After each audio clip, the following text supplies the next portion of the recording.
매일 아침 5시 30분. 정확히 이 시간에 깨어요. 알람 시계가 없어도 몸이 알아요. 금단 증상이 시작되는 시간이거든요. 먼저 손이 떨리기 시작해요.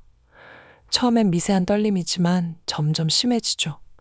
그 다음은 식은땀이에요. 한겨울에도 온몸이 땀으로 젖어요. 그리고 복통이 시작되죠.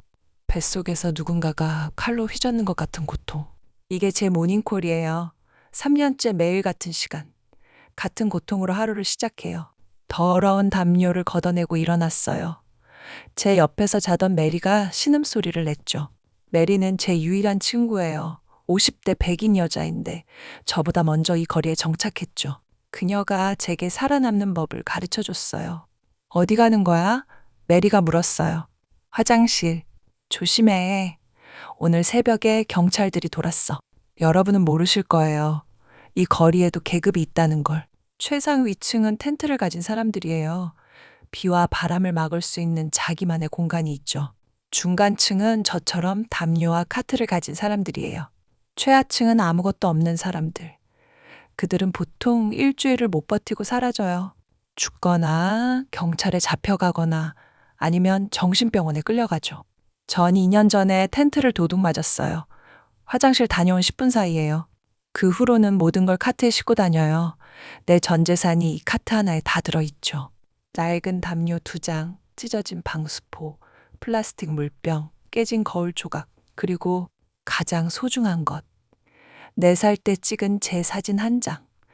유일하게 가진 과거의 흔적이에요. 그날 아침, 전 평소처럼 종이컵을 들고 할리우드대로 쪽으로 걸어갔어요. 구걸에도 전략이 필요해요.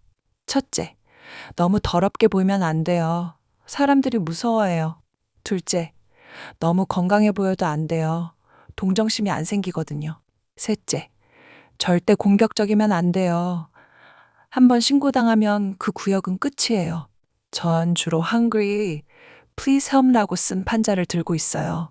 때로는 God bless you를 추가하죠. 종교적인 문구가 의외로 효과가 있거든요. 하루 평균 15불에서 20불 정도 벌어요. 한국 돈으로 3만 원 돈일 거예요. 좋은 날은 30달러까지도 벌죠. 하지만 그중 대부분은 약을 사는 데 써요. 헤로인. 제 또 다른 주인이죠. 그날도 평범한 날이었어요. 아침 7시부터 오후 2시까지 구걸해서 18달러를 벌었죠. 배가 고팠지만 약이 더 급했어요. 달러를 찾아 골목으로 들어갔어요. 제이크라는 흑인 남자예요. 나쁜 사람은 아니에요. 적어도 다른 딜러들보다는 양심적이죠. 가끔 외상도 해주고 순도 높은 약을 주거든요. 오늘은 좋은 게 있어. 제이크가 말했어요. 얼마야? 너한테는 15달러.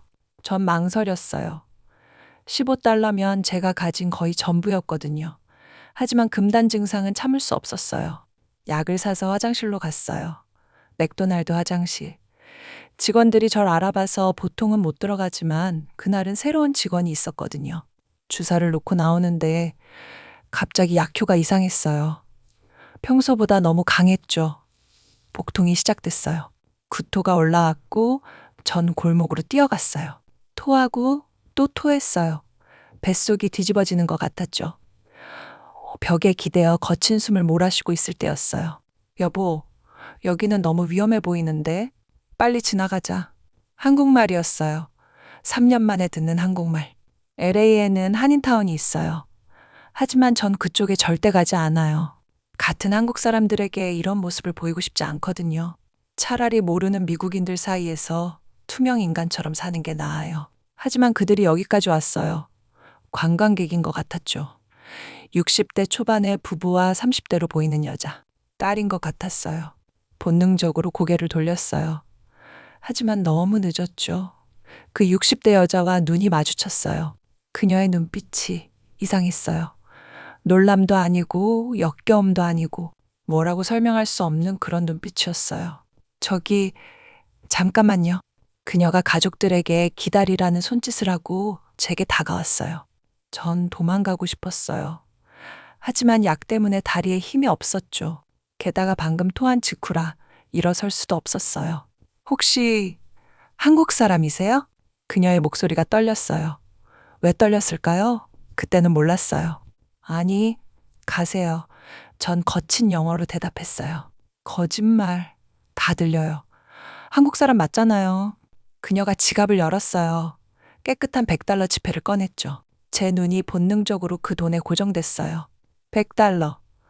그거면 일주일은 걱정 없이 살 수 있어요. 약도 사고, 음식도 사고. 어쩌면 모텔에서 하룻밤 잘 수도 있죠. 이거 드릴 테니 잠깐만 얘기 좀 해요. 제발. 전 돈을 낚아챘어요. 자존심? 그런 건 3년 전에 버렸어요. 그녀가 제 얼굴을 자세히 봤어요. 갑자기 그녀의 얼굴이 하얗게 질렸죠. 오른쪽 눈썹 위. 그 흉터? 전 본능적으로 눈썹을 만졌어요. 네, 거기 흉터가 있어요. 언제 생긴 건지도 모르는 오래된 흉터. 4살 때 놀이터에서 그네 타다가 떨어져서 병원에 가서 내 반을 꿰맸었어. 미친 사람인가? 전 그렇게 생각했어요. 하지만 그녀의 다음 말에 전 얼어붙었죠. 팔에 점이 3개 있어. 일직선으로 오리온 자리 별이라고. 아빠가 그렇게 불렀어. 그 단어를 들은 순간 머릿속에서 뭔가가 깨어났어요. 아주 오래된 먼지 쌓인 기억이. 흐릿한 영상이 떠올랐어요. 젊은 남자가 제 팔을 잡고 웃고 있어요. 우리 수진이는 팔에 별자리가 있네. 오리온 자리야. 수진. 그게 제 이름이었어요. 박수진. 7살 이후로 전 제니였어요. 미국 양부모가 지어준 이름. 아니, 양부모라고 할 수도 없죠. 그들은 절 샀으니까요. 하지만 그 전에 전 박수진이었어요. 그만해. 그만하라고. 왜 이제 와서 나타나? 전 한국말로 소리쳤어요. 3년 만에 쓰는 한국말이었는데도 너무나 자연스럽게 나왔어요. 28년이야. 28년. 내가 얼마나 기다렸는지 알아? 그녀가 절 끌어안으려 했어요. 전 밀쳐냈죠. 미안해. 미안해. 우리도 찾았어. 미친 듯이 찾았어. 그녀가 울기 시작했어요. 무릎을 꿇었죠. 60대 여자가 더러운 길바닥에 무릎을 꿇었어요. 우리가 버린 게 아니야. 1999년 8월 15일 대구 동성로에서 불꽃놀이 보러 갔다가 그녀가 떨리는 목소리로 말했어요. 광복절이었어. 특별한 불꽃놀이가 있었어. 너는 아빠 목마를 타고 있었고 전 기억났어요. 아니, 기억난다기보다는 그 이야기를 들으니 맞는 것 같았어요. 인파에 휩쓸려서 손을 놓쳤어. 단 3초, 3초만 놓쳤는데 사라졌어. 그녀가 낡은 지갑을 꺼냈어요. 그 안에서 바른 사진을 꺼냈죠. 어린 여자아이의 사진이었어요. 한복을 입고 환하게 웃고 있는. 이게 너야. 4살 때야. 전 그 사진을 봤어요. 그리고 제 카트로 기어갔죠. 담요 속에서 제 유일한 보물을 꺼냈어요. 똑같은 사진이었어요. 이거 어떻게? 내가 7살 때 미국에 왔어요. 그때 그 사람들이 이 사진 하나만 줬어요. 이게 너라고? 이제부터 너는 제니라고. 전 제 인생을 쏟아냈어요. 28년간 쌓인 모든 걸 불법 입양이라고 했어요. 서류도 다 있다고. 하지만 거짓말이었죠. 그들은 절 일꾼으로 샀어요. 7살부터 15살까지 전 그 집에서 노예였어요. 새벽 5시에 일어나 청소하고 요리하고 빨래하고 학교 안 보냈어요. 불법 체류자라고. 들키면 추방된다고. 때렸어요. 실수하면 때렸고 말대꾸하면 때렸고 때로는 그냥 기분이 나쁘다고 때렸어요. 어머니가 흐느꼈어요. 하지만 전 멈출 수 없었어요. 11살 때부터는 그 집 남자가 밤에 제 방에 왔어요. 아시겠죠? 무슨 일이 있었는지. 13살 때 임신했어요. 그들은 병원에도 안 데려갔어요. 그냥 약을 먹였죠. 피를 너무 많이 흘려서 죽을 뻔했어요. 15살 때 도망쳤어요. 그리고 거리에서 살기 시작했죠. 거리에서 사는 법 아세요? 전 어머니에게 물었어요. 처음엔 쉼터를 찾아다녔어요. 하지만 18세 미만은 부모 동의가 필요했죠. 신분증도 없었고요. 그래서 거짓말을 했어요. 18살이라고. 하지만 곧 들통났죠. 쫓겨났어요. 배가 고팠어요. 쓰레기통을 뒤졌죠. 음식점 뒷골목에서 버려진 음식을 찾았어요. 때로는 개, 고양이랑 경쟁했어요. 어느 날 한 남자가 다가왔어요. 음식을 사주겠다고. 따라갔죠. 그리고 그날 밤 전 $50를 받았어요. 제 몸을 판 대가로. 어머니 옆에 있던 여자, 제 동생이 충격받은 표정을 지었어요. 역겨우세요? 더러우세요? 하지만 전 살아야 했어요. 16살부터 20살까지 그렇게 살았어요. 하루에 3-4명, 가끔은 더 많이. 돈이 필요했으니까요. 그러다 한 손님이 약을 줬어요. 코카인이었죠. 이거 하면 기분 좋아질 거야 라고. 그 말이 맞았어요. 약을 하면 잠시나마 모든 걸 잊을 수 있었어요. 처음엔 코카인이었어요. 그 다음은 메스암페타민. 그리고 마침내 헤로인. 헤로인은 달랐어요. 다른 약들은 잠시 높은 곳에 올려놓았다가 떨어뜨리지만 헤로인은 따뜻한 담요로 감싸주는 것 같았어요. 엄마 품 같았어요. 웃기죠? 엄마가 어떤 건지도 모르면서. 전 팔을 걷어 올렸어요. 주사 자국들을 보여줬죠. 보세요. 이게 제 일기장이에요. 매일매일 쓴 일기. 바늘로 쓴. 25살 때 체포됐어요. 매춘과 마약 소지로. 6개월 감옥에 있었죠. 나와서 다시 시작하려 했어요. 맥도날드에 취직했어요. 하지만 신원조회에서 걸렸죠. 범죄기로. 다시 거리로 돌아왔어요. 이번엔 더 깊이 떨어졌죠. 29살 때 과다복용으로 죽을 뻔했어요. 누군가 911을 불러서 살았어요. 병원에서 깨어났을 때 간호사가 물었어요. 가족에게 연락할까요? 전 웃었어요. 가족이라니. 3년 전 제가 스키드로우에 처음 왔을 때 아무것도 몰랐어요. 첫날 밤 제 물건을 다 도둑 맞았어요. 신발까지도요. 맨발로 울고 있는데 한 여자가 다가왔어요. 신참이구나. 그녀가 말했어요. 여기서 살려면 규칙을 배워야 해. 그게 메리였어요. 그녀가 저를 구했죠. 메리는 한때 교사였어요. 남편이 암으로 죽고 의료비로 파산했죠. 우울증, 약물 중독, 그리고 여기까지. 우리는 서로를 지켜줬어요. 그녀가 아팠을 때 제가 간호했고, 제가 위험할 때 그녀가 보호해줬죠. 매일이 전쟁이에요. 음식을 구하는 전쟁, 안전을 지키는 전쟁, 약을 구하는 전쟁. 가장 힘든 건 화장실이에요. 공중 화장실은 거의 없고 있어도 우릴 안 들여보내줘요. 그래서 골목에서 해결해요. 인간의 존엄성?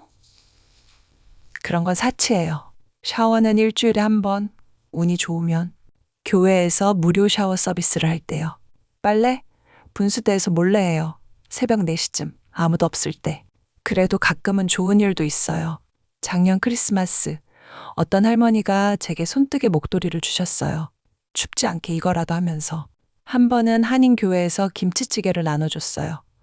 10년 만에 먹는 한국 음식이었죠. 울면서 먹었어요.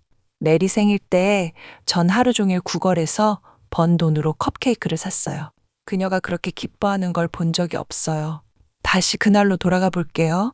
어머니가 절 끌어안으려 하고 제가 밀쳐내고 서로 울고 있을 때 옆에 있던 여자가 말했어요. 엄마, 그만해. 이 사람 뭔가 이상해. 사기꾼인 것 같아. 전 그녀를 봤어요. 깨끗한 옷, 단정한 머리, 매니큐어한 손톱. 제가 가질 수 없었던 모든 것을 가진 여자. 너는 몇 살이야? 28. 28? 제가 사라진 지 28년. 넌 그때 태어났구나. 나를 대신해서. 그녀가 불편한 표정을 지었어요. 언니가, 정말 우리 언니가 맞아? 그녀가 어머니에게 물었어요. 어머니가 고개를 끄덕였어요. 수진아, 우리 수진이 맞아. 아버지는 어디에? 아버지는요? 전 물었어요. 순간 침묵이 흘렀어요. 어머니와 동생이 서로를 봤죠. 아버지는 한국에 계셔. 어머니가 대답했어요. 왜 안 왔어요? 날 찾았다면서요. 미친 듯이 찾았다면서요. 또 침묵. 아버지는 몰라. 내가 여기 온 것도 몰라. 뭔가 이상했어요, 분위기가. 그때 어머니의 표정이 변했어요. 눈물을 닦고 똑바로 서더니 차가운 목소리로 말했어요. 넌 알아? 내가 사라진 게 우연이 아니었다는 거? 뭐, 무슨 소리예요? 내 아빠 도박 빚이 3억이었어. 사업 실패하고 주식으로 만회하려다 더 망했지. 사채업자들이 매일 찾아왔어. 전 다리에 힘이 빠졌어요. 그 돈을 갚는 조건이 널 보내는 거였어. 거짓말? 거짓말이야. 어머니가 지갑에서 또 다른 사진을 꺼냈어요. 오래된 CCTV 사진이었죠. 이거 인천공항 CCTV야. 1999년 8월 20일 내 아빠가 널 미국인 부부에게 넘기는 장면이야. 사진 속에는 정말 제가 있었어요. 4살의 저. 그리고 젊은 남자가 제 손을 잡고 있었죠. 백인 부부에게 절 넘기는 장면이었어요. 그들이 3억을 줬어. 내 값으로. 3억. 제 가격이 3억이었어요. 아빠가 날 팔았다고요? 내가 반대했어. 미친 듯이 반대했어. 하지만 내 아빠가 말했지. 어차피 딸은 시집 가면 남이 된다. 하나 더 낳으면 된다고. 전 무너졌어요. 28년간 믿고 있던 모든 게 무너졌죠. 그래서 동생을 낳은 거예요? 날 대신할? 그래. 수연이를 낳았어. 너와 똑같이 생긴 아이. 내 아빠는 만족했어. 그 돈으로 빚 갚고 새 사업 시작했어. 이번엔 성공했지. 지금은 강남에 빌딩 3채 가진 부자야. 수연이는 서울대 의대 나와서 지금 인턴이야. 너와 달리 부족함 없이 컸지. 피아노, 발레, 승마, 골프. 너한테 줄 수 없었던 모든 걸 수연이한테 줬어.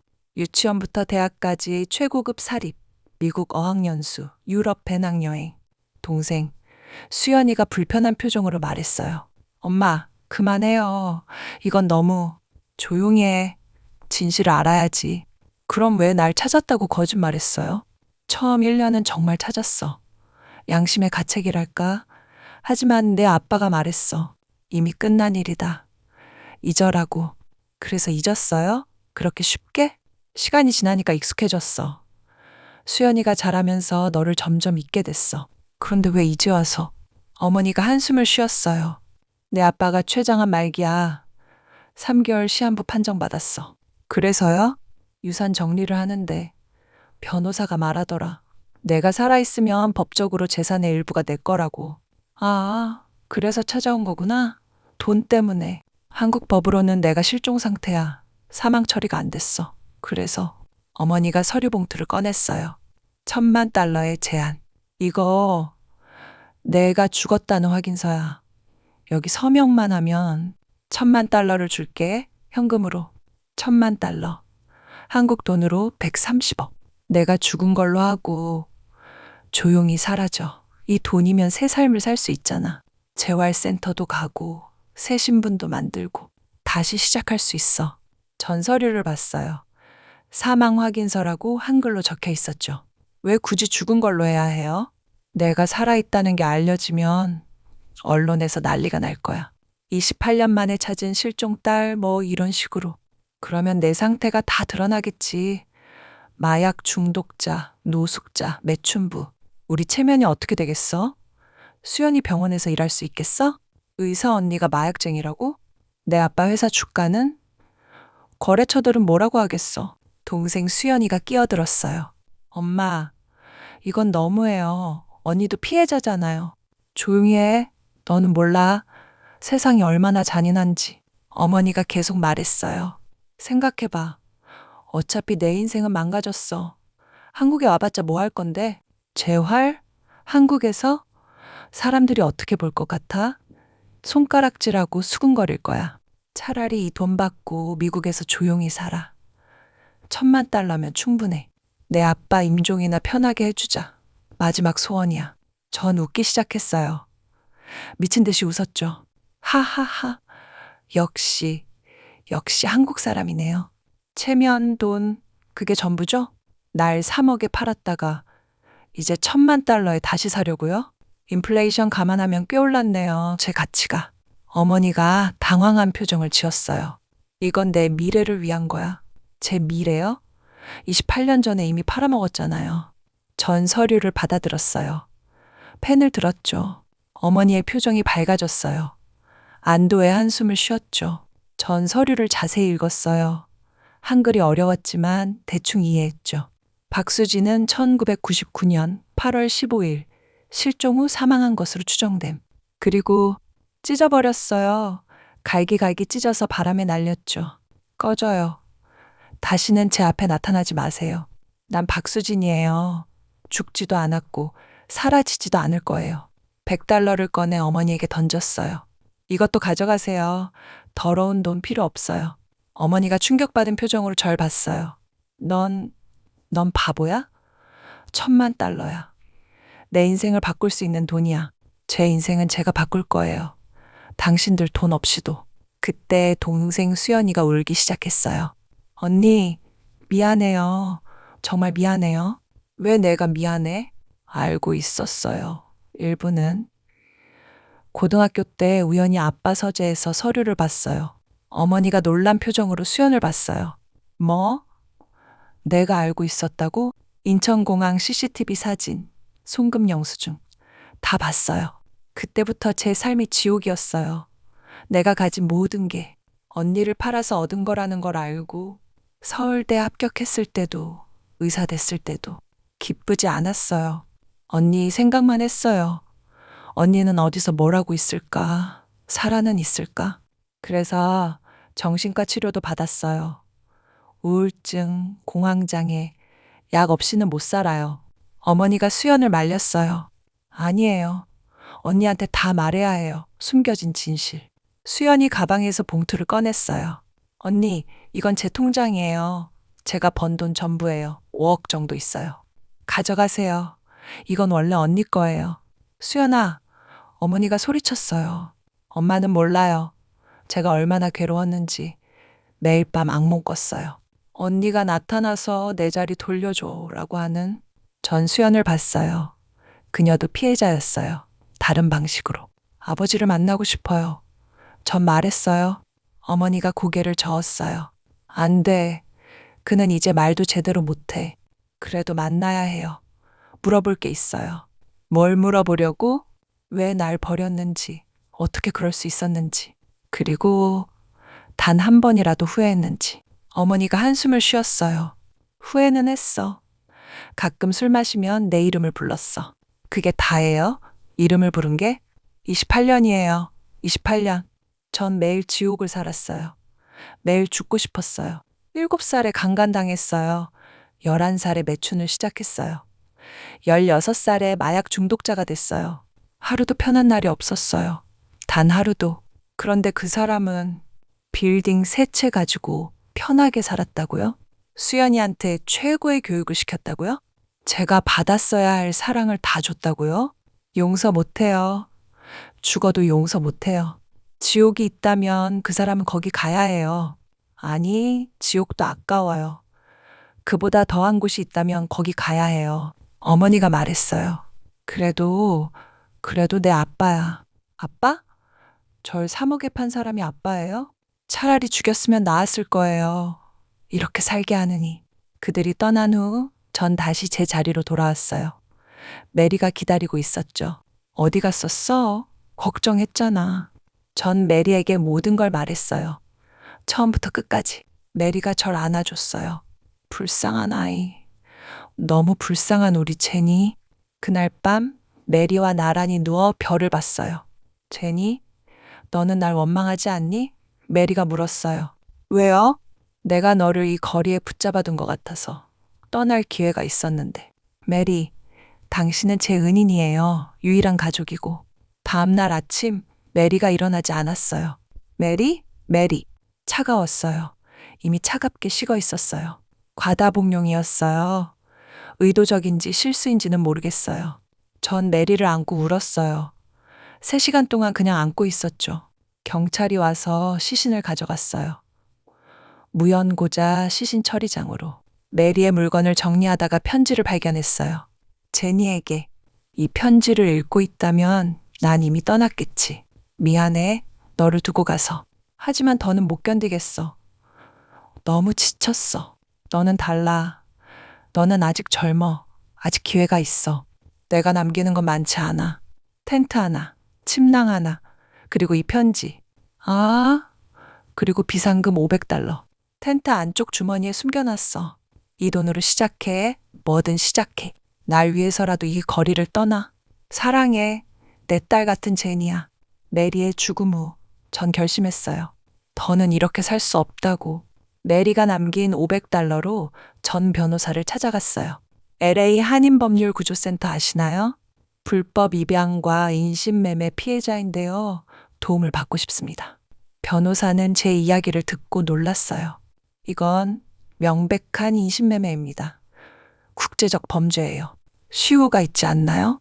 인신매매는 시효가 없습니다. 특히 미성년자 대상은 한국과 미국 양쪽에서 소송이 가능합니다. 증거만 있다면. 전 어머니가 보여준 CCTV 사진을 떠올렸어요.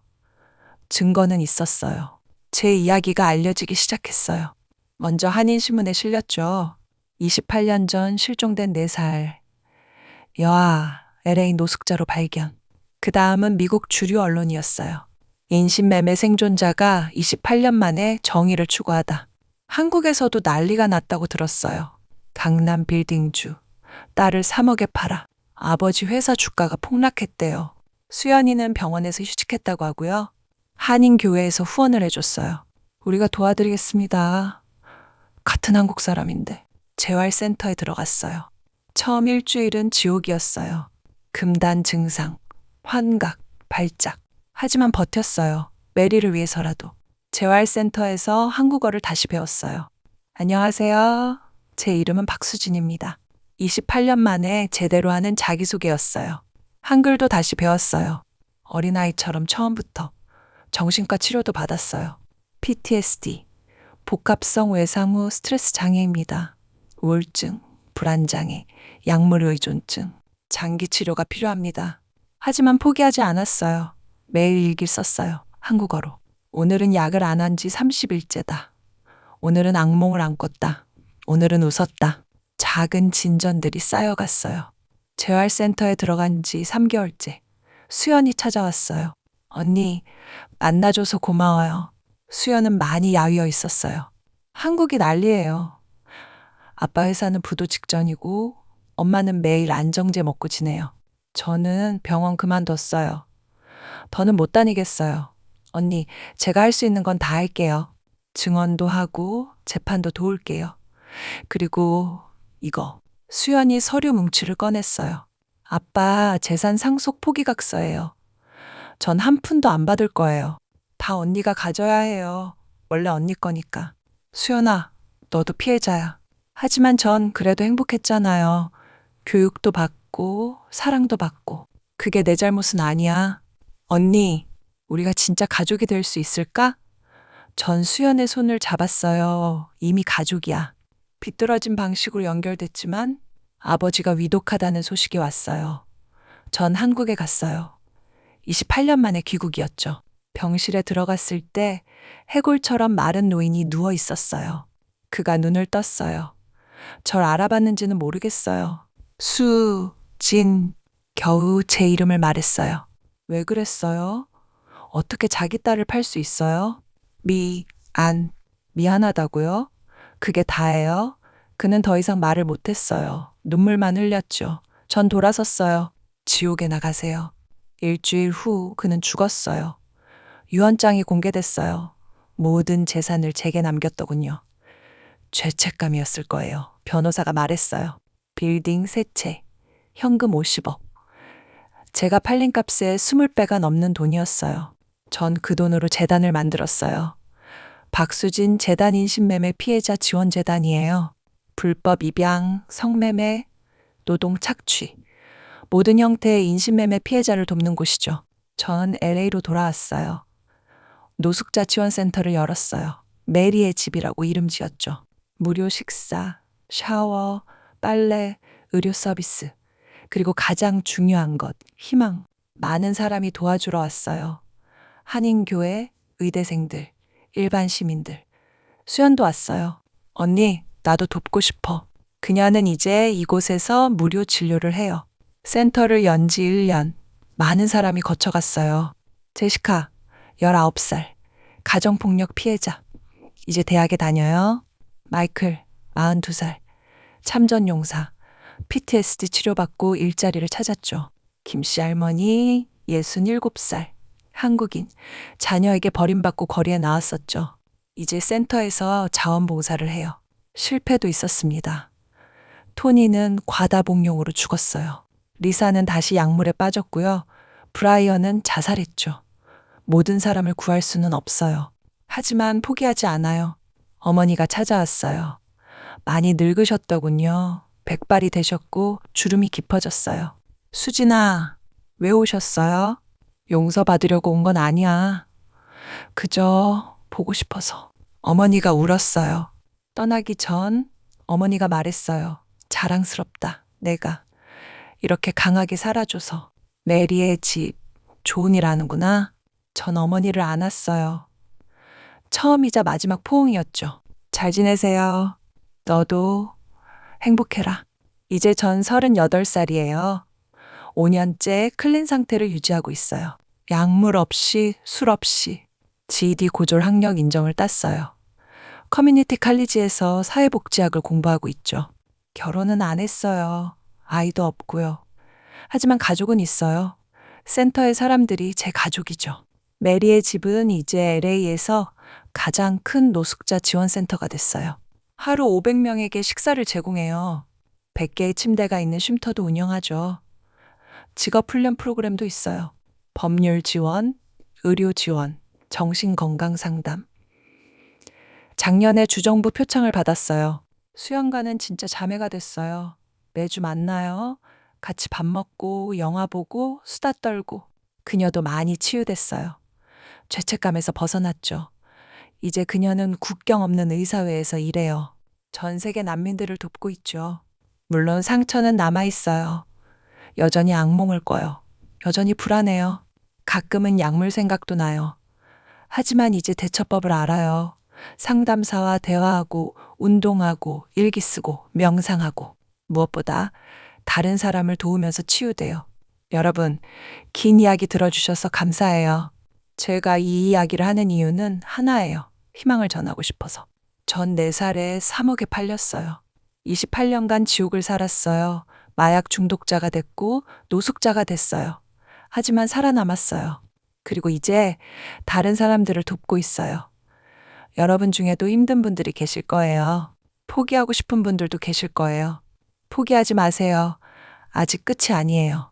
어둠이 깊을수록 별은 더 밝게 빛나요. 전 박수진입니다. 스키드로우의 생존자이자 메리의 집 대표이자 무엇보다 살아있는 사람입니다. 감사합니다.